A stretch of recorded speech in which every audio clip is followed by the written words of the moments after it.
Gamers want to do something that feels challenging and productive, and at the end of the game, they really got something done, they put their skills to use, and they feel really good about how they spent that time. So that's where a lot of the power of games is coming from, and it's just really important to understand. It's not easy fun. In fact, gamers, according to scientific research of looking at how gamers spend their time in games, the gamers are spending 80% of their time, 80% of their time failing inside games. So not finishing the level, not achieving the mission, not getting the power up. That is an extraordinary amount of time to spend failing at a voluntary activity, right? If you don't play games, you might have this misconception that we play games for an easy win. We like to feel good about ourselves, and so we do something that's easy for us. But gamers spend 80% of the time failing, and they don't give up. They'll spend 500 hours failing 400 of those just to get to the fun part. It's really an extraordinary resilience. In fact, work is so much more fun than fun that if you add up all the hours that people have been playing just World of Warcraft, you get 5.93 million years. So again, think about the economic value that is locked in these games right now, the human creative capital that's being spent in these games. To put that number in comparison, 5.93 million years ago was when the first human ancestors stood up. So for as long as humans have been walking the earth, by comparison, we've been playing World of Warcraft. It's an incredible amount of time. And I like this comparison because it tells us that the scope, the scale of investment that we're making in games is so vast and so epic that it only makes sense to talk about at the scale of the human species. It's really profound. And he said famously that the opposite of play isn't work, it's depression. Now, if you think about the clinical traits of depression, they have two really important qualities. The first is a despondent lack of energy. We just don't feel like we have the energy to engage with the world around us. And the second is a pessimistic sense of our own capabilities. We don't feel good about ourselves and what we can accomplish. But that's depression. Now, if you were to reverse these two traits, you would get an invigorating rush of energy and an optimistic sense of our own capabilities. Now, psychology doesn't have a clinical term for those two traits, but I would propose that that's a perfect description of the emotional state of gameplay. When we sit down to play a game, we feel energized and we feel optimistic. And I don't know how many of you are gamers, but maybe you have kids who are gamers. Maybe you've seen how it can be 11 o'clock at night, midnight, they're tired, they sit down in front of a game, and suddenly it's 4 a.m., and they are more awake than they've ever been, and they're energized, and they're powered up, and they could keep playing forever because of the way games fill us with this energy that comes from tackling unnecessary obstacles. And we also know that gamers are incredibly optimistic. It's how they stay engaged, even when they're failing 80% of the time. And just think, I spend a lot of time with gamers. I have never seen a gamer sit down to a game and say, oh, I don't know why I'm playing this. I'm going to be so bad. I will never win this game. That never happens, right? A gamer sits down and says, I'm terrible at this now, but I'm going to be the best player in the world. I'm going to be the champion. I'm going to beat every level. I'm going to get the highest score. It's just that feeling we get when we tackle unnecessary obstacles. We believe the best in ourselves. That this happens when we play games, and it's called eustress, which comes from the Greek root eu for well-being. This is stress that makes us better, stress that creates well-being, or positive stress. And normally when we think about stress, we think about the negative version. We think about somebody else wants us to do something or forces us to do something, and we don't feel like we have time to do it, or we don't have the resources to do it, or we don't have the desire to do it, and so we feel resentment, or we feel anxiety. And when we're under this negative stress, this external stress, lots of changes happen in our body. We have adrenaline going.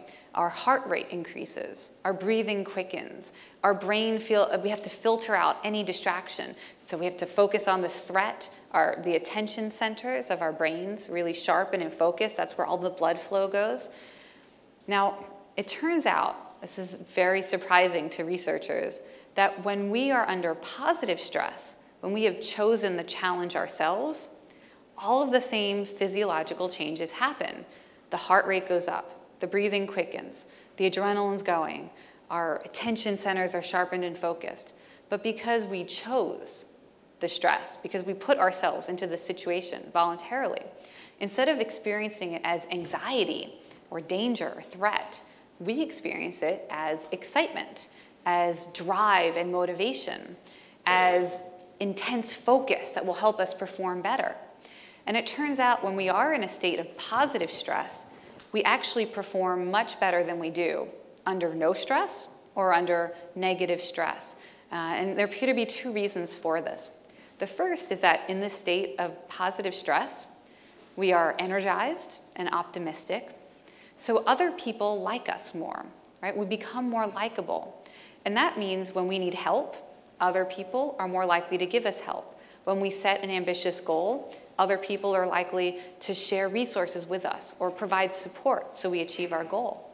And when we're in a state of energetic optimism, we actually set more ambitious goals for ourselves. We use that optimism to reach higher, or to set a higher bar.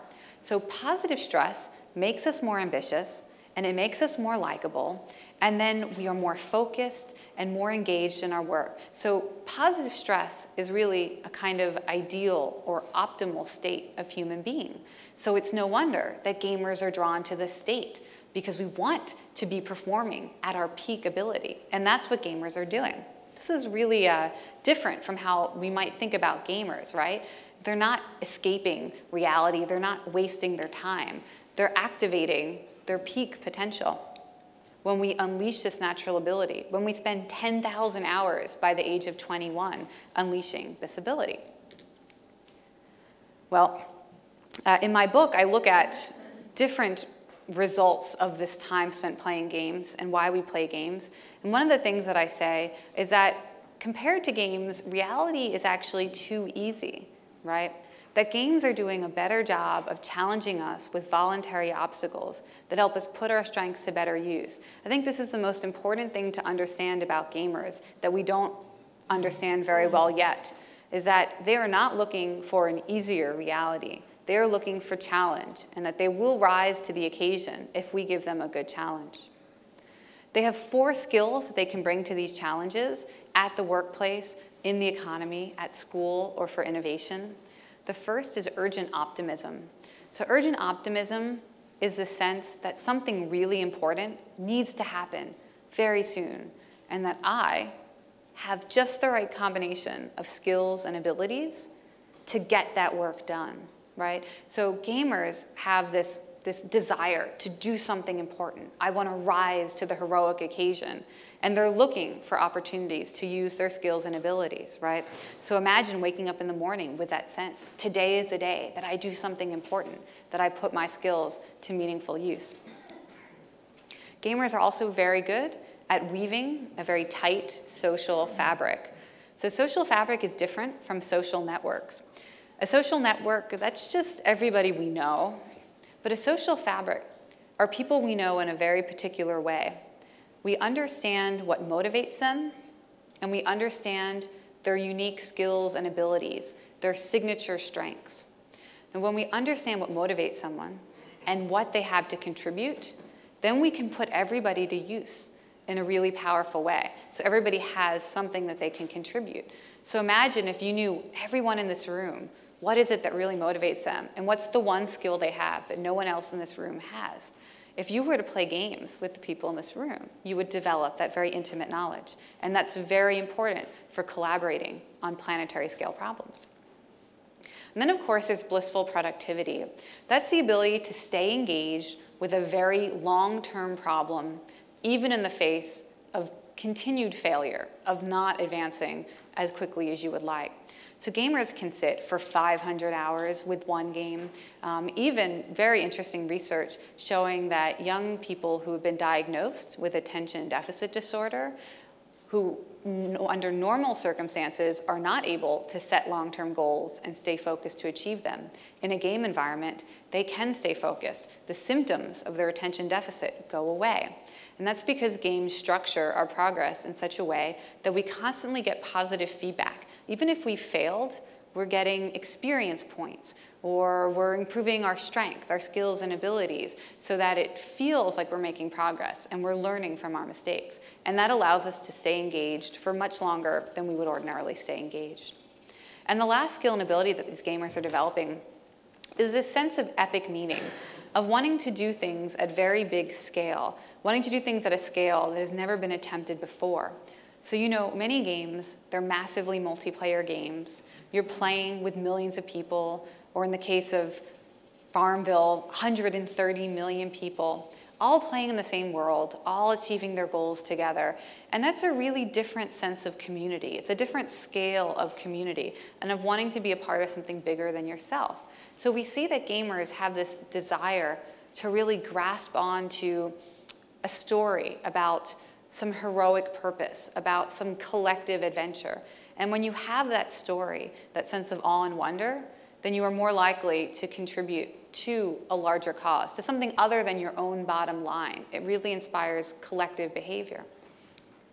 So all of these skills, the blissful productivity and the urgent optimism, the social fabric and the epic meaning, they turn you into what we call at the Institute for the Future super empowered, hopeful individuals. And these are people who feel like they personally have some ability to change the world for the better, and they are ready to engage.